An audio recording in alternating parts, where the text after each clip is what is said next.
తెలంగాణ రాష్ట్ర ప్రభుత్వము కాంగ్రెస్ పార్టీ రైతు భరోసా నిధులకు సంబంధించి ఒక మంచి నిర్ణయం అయితే తీసుకుంది.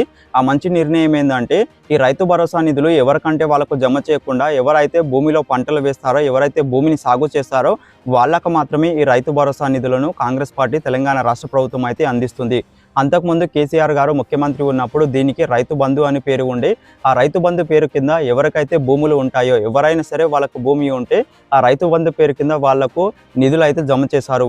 ఎవరైనా సరే పంటను భూమిలో పంట పెట్టినా, భూమిని సాగు చేయకపోయినా సరే, ఇండస్ట్రియలిస్ట్ ఉన్నా ఇంకెవ్వరున్నా కూడా భూమి ఉంటే చాలు ఈ విధంగా అయితే రైతు బంధు పేరు కింద వాళ్ళకు మొత్తం నిధులు అయితే జమ చేసి ఎన్నో నిధులను వృధా చేస్తారు.